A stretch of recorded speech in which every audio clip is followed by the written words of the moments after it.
Esta é mais uma aula sobre os fármacos que atuam no sistema nervoso autônomo. Vamos falar agora sobre os agonistas colinérgicos. Eu vou falar agora então sobre a acetilcolina, que é um neurotransmissor. A acetilcolina, ela pode, a partir do neurônio pré-ganglionar, estar se ligando à medula suprarrenal, como a gente pode estar vendo. Na parte dos gânglios autônomos, tanto simpático como parasimpático, ela também pode estar participando, se ligando ao receptor. Ali na parte simpática, ela também pode estar se ligando às glândulas sudoríparas, ali na divisão pós-ganglionar. Então, na parte simpática também está participando das glândulas sudoríparas. Na parte parasimpática, nos neurônios pós-ganglionares, a acetilcolina também está presente. E na parte do sistema somático, a acetilcolina também vai estar atuando sobre os músculos estriados. Continuando, então, vou falar sobre a neurotransmissão nos neurônios colinérgicos da acetilcolina. Essa neurotransmissão é dividida em 6 etapas e a primeira etapa é a síntese da acetilcolina, como que é sintetizada essa acetilcolina. No organismo, então, a gente tem a substância colina, que está presente no líquido extracelular, e esta colina precisa ir até o neurônio colinérgico. Ali dentro, como a gente consegue ver na imagem, meio intracelular, dentro desse neurônio colinérgico. Como é feito esse transporte da colina para o neurônio colinérgico? Através de um sistema carregador dependente de energia que cotransporta sódio. Como a gente pode ver na imagem, a colina está entrando nesse neurônio colinérgico junto então com um sódio, com um cotransportador de sódio. Então, quando essa colina está dentro já desse neurônio colinérgico, vai atuar então a colina acetiltransferase.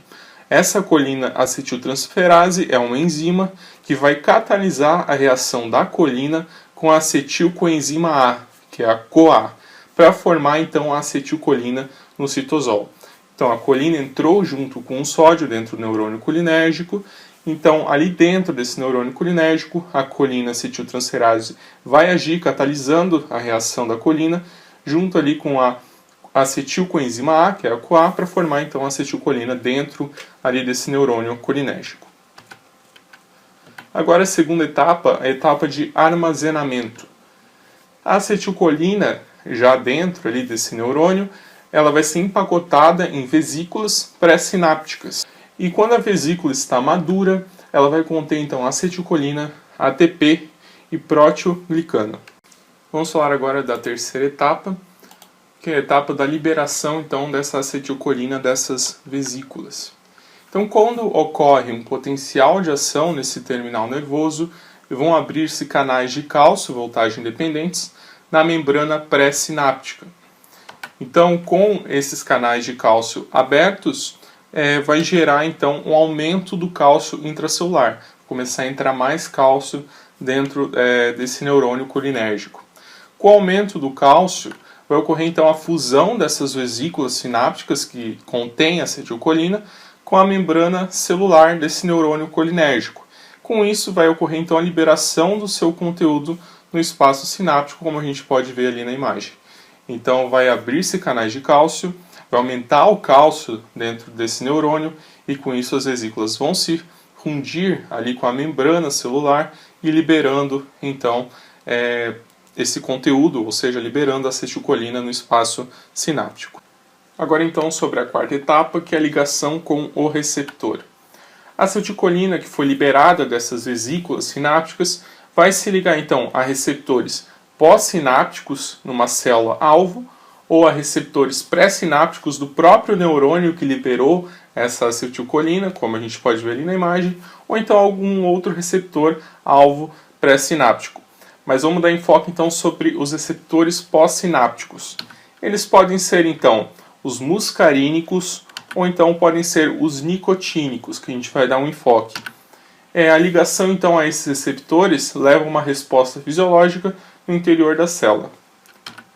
Quinta etapa agora, degradação da acetilcolina. Essa acetilcolina liberada, depois de se ligar ao receptor, ela vai ser degradada e vai ser feita então através da hidrólise, que vai ocorrer com a ajuda da enzima acetilcolinesterase.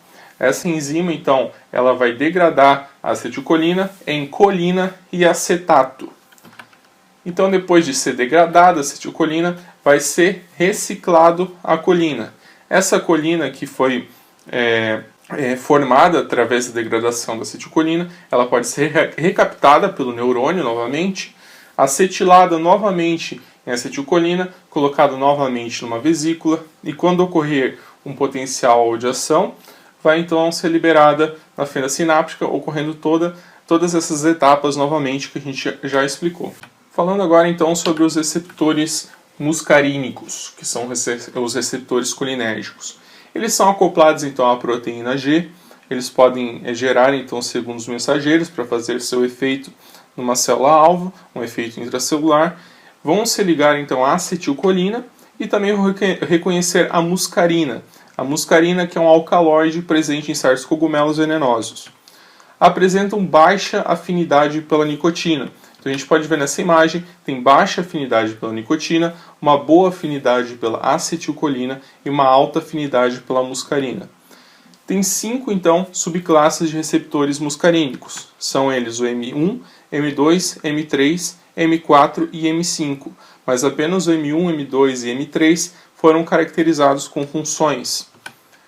A localização então desses receptores muscarínicos estão localizados então nos gânglios do sistema nervoso periférico e em órgãos efetores autônomos. Então os receptores M1 são localizados em células parietais gástricas, receptores M2 localizados em células cardíacas e músculos lisos, receptores M3 localizados na bexiga, glândulas exócrinas e músculo liso. Agora então sobre os receptores nicotínicos. Eles vão se ligar também à acetilcolina, vão reconhecer então a nicotina ao invés da muscarina e vai ter baixa afinidade pela muscarina. Nessa imagem então, baixa afinidade pela muscarina, boa afinidade pela acetilcolina e alta afinidade pela nicotina. Funciona como um canal iônico disparado pelo ligante. Esse canal iônico então vai funcionar quando a acetilcolina se ligar a esse receptor disparado pelo ligante. Então ali nesse exemplo temos duas moléculas de acetilcolina.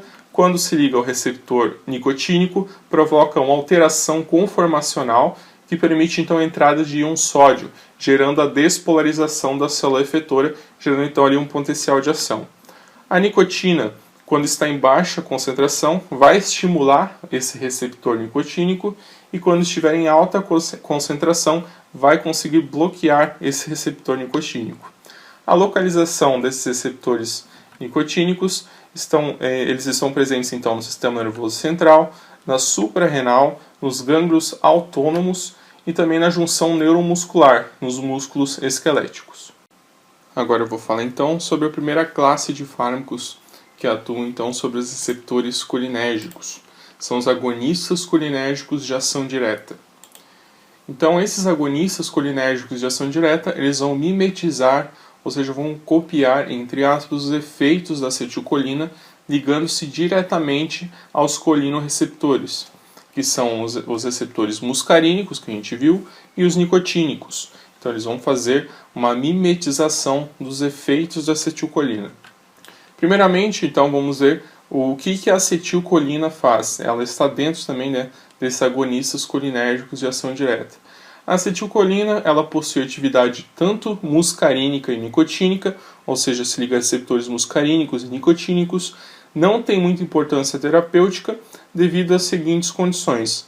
Ela tem multiplicidade de ações, tem várias ações, tem efeitos difusos e uma rápida inativação pelas colinesterases.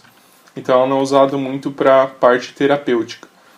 As ações então da acetilcolina é a diminuição da frequência e do débito cardíaco, pode diminuir também a pressão arterial, causando uma vasodilatação e diminuindo a pressão sanguínea. Também é responsável pela contração muscular, está envolvido no processo de contração muscular. Outras ações então da acetilcolina dentro do sistema gastrointestinal pode aumentar a secreção salivar e também pode estimular secreções e a motilidade intestinal. Já dentro do trato geniturinário, pode aumentar o tônus do músculo detrusor, causando micção. Já nos olhos, pode estimular a contração do músculo ciliar, para a visão mais próxima, e também contrair o esfíncter da pupila, causando miose. A miose, então, é uma constrição acentuada da pupila. Então essas são as ações principais da acetilcolina. E esses fármacos de ação direta vão tentar mimetizar então essas ações da acetilcolina. Agora então sobre o fármaco betanecol. Diferentemente da acetilcolina, o betanecol não é hidrolisado pela acetilcolinesterase, então não vai ocorrer essa degradação do betanecol, devido a uma esterificação do ácido carbâmico. Então a gente pode ver ali na imagem que é adicionada uma amina, tá, nesse éster do ácido carbâmico, que vai fazer com que o betanecol seja resistente à hidrólise pela acetilcolinesterase. O betanecol não tem ações nicotínicas pela presença do grupo metila. Então é adicionado ali no betanecol um grupo metila em cooperação ali com a acetilcolina. E devido a esse grupo metila, ele não vai ter ação nicotínica. O betanecol tem forte atividade muscarínica. Então vai ter uma forte atividade nos receptores muscarínicos. A duração de ação do fármaco é de cerca de 1 hora. Então, as ações então, do betanecol no trato gastrointestinal vai aumentar a motilidade e o tônus intestinal, bem semelhante ali à acetilcolina, e no trato genito-urinário também vai provocar a micção, como a gente viu, a acetilcolina também faz essa ação. Já na aplicação terapêutica desse fármaco, ele é usado normalmente para o tratamento urológico, ou seja, ele vai estimular a bexiga atônica, ou seja, a pessoa não está conseguindo urinar, particularmente na retenção urinária não obstrutiva, quando não tem uma obstrução, por exemplo, em pacientes que são pós-parto, né, ou pós-operatório. Também pode ser usado no tratamento da atonia neurogênica, ou seja, quando a pessoa não está conseguindo urinar por alguma questão neurológica, bem como no megacolo do intestino, que é uma doença que dificulta a evacuação.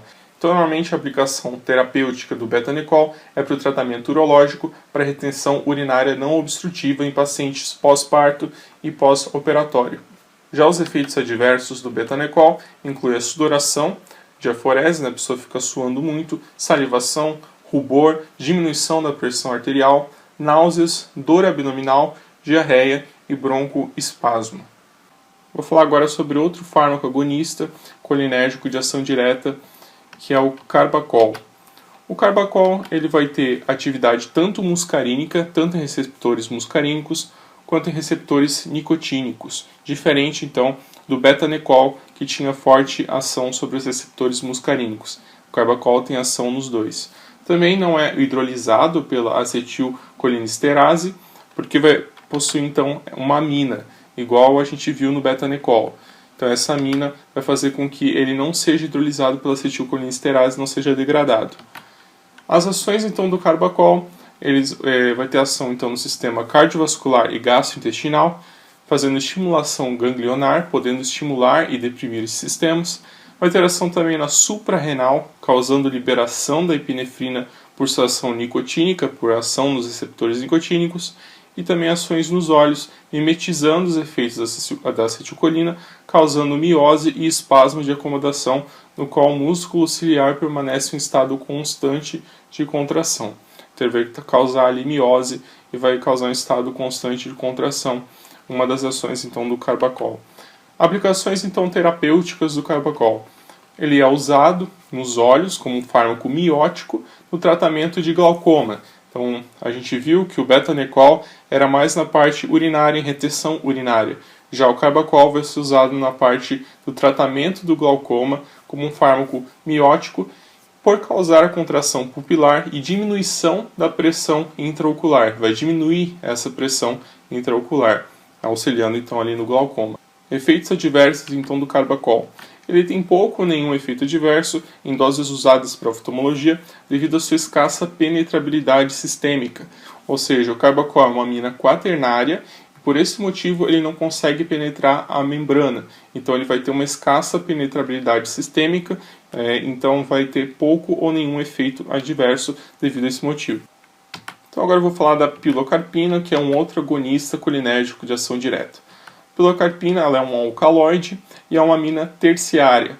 Então, por isso ela consegue resistir à hidrólise pela acetilcolinesterase, ou seja, não vai ser degradado pela acetilcolinesterase, assim como os outros dois fármacos que a gente acabou de ver. Ele é menos potente que os outros e ele não possui carga elétrica e penetra no sistema nervoso central nas dosagens terapêuticas. Então, por não possuir a carga elétrica, consegue penetrar no sistema nervoso central. Ele tem atividade essencialmente muscarínica, ou seja, vai ter atividade nos receptores muscarínicos. Então, ali nessa imagem a gente consegue ver a molécula de pilocarpina, que é um alcaloide. Nos olhos, então, produz uma rápida miose, como a gente pode ver ali na imagem, e também a contração do músculo ciliar. Quando o olho está em miose, ocorre então um espasmo de acomodação, ou seja, a visão pode ficar embaçada. A pilocarpina também é um potente estimulante de suor, lágrimas e saliva, mas falta seletividade para essas ações. Usos terapêuticos então da pilocarpina. É usado para xerostomia, que é uma condição onde a pessoa tem uma baixa produção de saliva, já que a pilocarpina então estimula essa produção de saliva, pode ser usado nesse caso. Também pode ser utilizado em pessoas que possuem a síndrome de Sjögren. Essa síndrome tem como alguns dos sintomas a xerostomia, né, que é a baixa produção de saliva, e além disso a pessoa não consegue produzir a quantidade adequada de lágrimas. Então a pilocarpina e também a cevimelina, que é outro fármaco colinérgico, são usados para a síndrome de Sjögren. Usos terapêuticos, então, no glaucoma. A pilocarpina também auxilia nessa doença. É um fármaco de escolha quando a gente quer ter uma redução emergencial da pressão intraocular por glaucoma. Então, ele é extremamente eficaz, causando uma drenagem do humor aquoso, ou seja, vai retirar esse excesso de humor aquoso, regulando a pressão interna do olho, reduzindo a pressão intraocular imediatamente, ou seja, uma redução emergencial.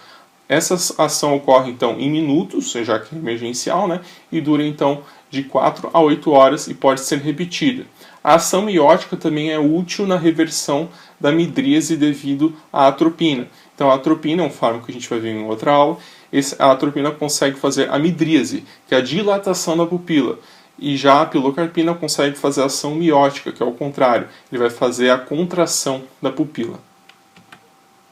Efeitos adversos. Os efeitos adversos da pilocarpina, a gente pode citar visão turva, cegueira noturna e também alguma dor na testa. Vamos ver então agora outra classe de fármacos dos agonistas colinérgicos, que são agonistas colinérgicos de ação indireta.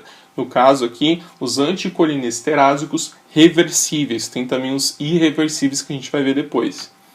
Então, basicamente, esses agonistas colinérgicos de ação indireta, eles vão inibir a acetilcolinesterase, por isso são anticolinesterásicos. A acetilcolinesterase, como a gente vê, é uma enzima que vai degradar a acetilcolina. Então, ele vai agir inibindo essa enzima que degrada a acetilcolina, prevenindo, então, indiretamente a degradação de acetilcolina. Vai ocorrer, então, um acúmulo, já que não está sendo degradado, um acúmulo de acetilcolina na fenda sináptica. E com isso vai gerar uma resposta em todos os colinoreceptores, ou seja, todos os receptores de acetilcolina, por exemplo, os muscarínicos e os nicotínicos. Vai ter uma ação curta ou intermediária. O primeiro anticolinesterase que a gente pode citar é o hidrofônio. O hidrofônio ele vai se ligar reversivelmente ao centro ativo da acetilcolinesterase, impedindo então a hidrólise da acetilcolina. Ele vai ser absorvido rapidamente e tem duração de ação curta de 10 a 20 minutos. A gente viu pode ser de ação curta ou intermediária, devido à eliminação renal rápida. Então ele vai ter uma eliminação renal rápida e por isso vai ter ação curta. Ele é usado basicamente no diagnóstico da miastenia grave, que é uma doença autoimune, e também devido à disponibilidade de outros fármacos, o uso do hidrofônio tornou-se limitado. Então a gente não vai dar tanto enfoque nesse fármaco, porque tem outra disponibilidade de outros fármacos que são melhores terapeuticamente do que o hidrofônio. Agora então sobre a fisostigmina.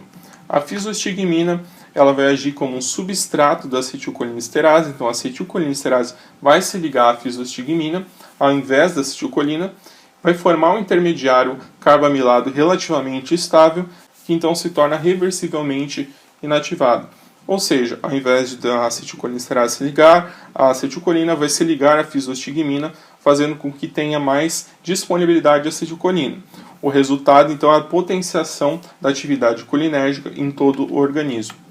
Ações, então, da fisostigmina. Estimula receptores muscarínicos e nicotínicos do sistema nervoso autônomo. e estimula também receptores nicotínicos da junção neuromuscular. Então vai estar estimulando tanto receptores muscarínicos quanto nicotínicos. A duração de ação é de 30 minutos a 2 horas, ou seja, uma ação ali intermediária, e pode entrar no sistema nervoso central e estimular locais colinérgicos. Usos terapêuticos então da fisostigmina. Ele vai aumentar a motilidade do intestino e também da bexiga, então vai ser usado para tratamento da atonia dos dois órgãos, ou seja, quando a pessoa vai ter algum tipo de retenção urinária, por problema de motilidade na bexiga, ou algum problema de evacuação devido à falta de motilidade no intestino. Também pode ser utilizado como tratamento de doses excessivas de fármacos anticolinérgicos, como a atropina. Então, se a pessoa utilizou muita atropina, que é anticolinérgico, pode ser usado então a fisostigmina para tratamento dessa dose excessiva. Então a gente pode ver ali na imagem a contração do músculo liso visceral, ou seja, vai fazer a motilidade, do intestino, também pode provocar miose, e os efeitos adversos então da fisostigmina pode ser a convulsão, quando é utilizado em doses elevadas, e também bradicardia e queda da pressão arterial, como a gente pode ver ali na imagem, e a inibição da acetilcolinesterase nas junções neuromusculares pode causar acúmulo ali da acetilcolina, como foi visto, podendo resultar então uma paralisia nos músculos esqueléticos, mas isso é raramente observado em doses terapêuticas. Então, se tiver algum excesso de dosagem da fisostigmina, pode ser que resulte em alguma paralisia dos músculos esqueléticos da junção neuromuscular, porque como a gente viu, ele pode estimular receptores nicotínicos da junção neuromuscular. Continuando então, a gente tem também a neostigmina. A neostigmina inibe reversivelmente a acetilcolinesterase de forma similar à fisostigmina que a gente acabou de ver. Ações então da neostigmina. A neostigmina possui na sua molécula um nitrogênio quaternário. Esse nitrogênio quaternário deixa ele mais polar e com isso ocorre pouca absorção no trato gastrointestinal, por ser mais polar, e não consegue entrar no sistema nervoso central. O efeito nos músculos esqueléticos é maior do que da fisostigmina e a duração de ação é de 30 minutos a 2 horas, então uma ação ali intermediária. Usos terapêuticos da neostigmina. Estimula a bexiga também, assim como a gente viu da fisostigmina, e também estimula o trato gastrointestinal. Ele age também como antagonista de fármacos bloqueadores musculares competitivos, ou seja, fármacos que fazem o bloqueio muscular. Pode ser usado então a neostigmina para antagonizar esse efeito, já que ele estimula a contratilidade. E também outro uso terapêutico da neostigmina é o tratamento sintomático da miastenia grave. Efeitos adversos da neostigmina: salivação, rubor, redução da pressão arterial, náusea, dor abdominal, diarreia, broncoespasmo. São efeitos adversos que a gente viu também em outros fármacos. Ele não causa efeitos adversos no sistema nervoso central, já que ele possui nitrogênio quaternário, não consegue entrar no sistema nervoso central.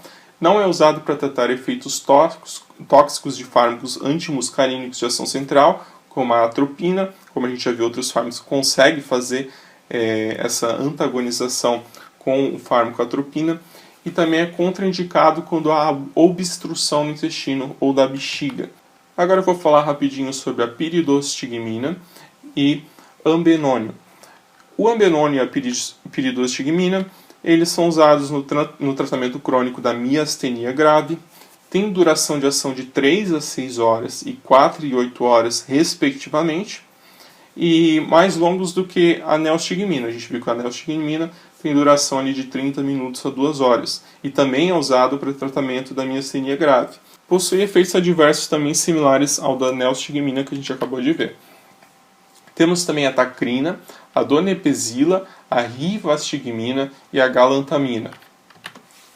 Esses fármacos então são usados em pacientes com doença de Alzheimer, já que essa doença pode causar uma deficiência de neurônios colinérgicos no sistema nervoso central. Então é interessante que tenha mais acetilcolina para estar ligando esses neurônios, já que tem uma deficiência desses neurônios.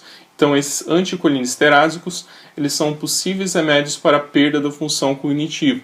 A tacrina, ele foi o primeiro ali a ser utilizado, mas ele foi logo substituído por outro devido à sua hepatotoxicidade, tinha uma hepatotoxicidade muito grande. A donepezila, a rivastigmina e a galantamina, eles conseguem retardar o avanço da doença, mas não a sua progressão. Os efeitos adversos primários desses fármacos é o distúrbio gastrointestinal. Agora então sobre os anticolinsterásicos irreversíveis, a gente acabou de ver os reversíveis. Eles vão se ligar covalentemente à acetilcolinesterase, ou seja, não vai conseguir reverter essa ligação, então vai haver um aumento de longa duração da acetilcolina em todos os locais onde a acetilcolina é liberada, vai ser de longa duração porque não vai ser irreversível essa ligação à acetilcolinesterase, ela não vai conseguir se desligar para então fazer a degradação da acetilcolina. E vários desses fármacos são extremamente tóxicos, já que fazem uma ligação covalente com a acetilcolinesterase, tendo uma ação muito forte. O paratião e o malatião são usados como inseticidas, que são duas substâncias que são usadas aí no mercado como inseticidas que têm essa ação de anticolinsterásicos irreversíveis. Então, citando um fármaco anticolinsterásico de ação irreversível, a gente tem um ecotiofato. Então, o mecanismo de ação, ele vai se ligar covalentemente, né, ou seja, uma ligação muito forte que não consegue se desfazer, no local ativo da acetilcolinesterase por meio do seu grupo fosfato. A enzima acetilcolinesterase é então inativada permanentemente, ou seja, irreversível, e necessita então de uma nova síntese de novas acetilcolinesterases, já que ele não consegue se desligar. Então as ações do ecotiofato: estimulação colinérgica generalizada, já que vai ter bastante acetilcolina, né, disponível, paralisia da função motora, ou seja, a pessoa pode apresentar dificuldade respiratória e convulsões, intensa miose, e pode ser usada terapeuticamente para isso, e também a queda da pressão intraocular que a gente também observou em outros fármacos. Usos terapêuticos. Então, ele possui uma solução oftálmica tópica, que é usado para o tratamento de glaucoma de ângulo aberto. Porém, raramente ele é usado porque tem efeitos adversos muito preocupantes, incluindo o risco de causar catarata. Então, a gente viu outros fármacos que também ajudam, auxiliam ali no glaucoma, que não têm esses efeitos adversos tão característicos e podem ser usados melhor para o tratamento do glaucoma. Bom, essa foi a aula de hoje. Na próxima aula a gente vai falar sobre os antagonistas colinérgicos. E se você gostou desse vídeo, curta o vídeo para ajudar, comente, se inscreva no canal, ative o sininho e até a próxima aula.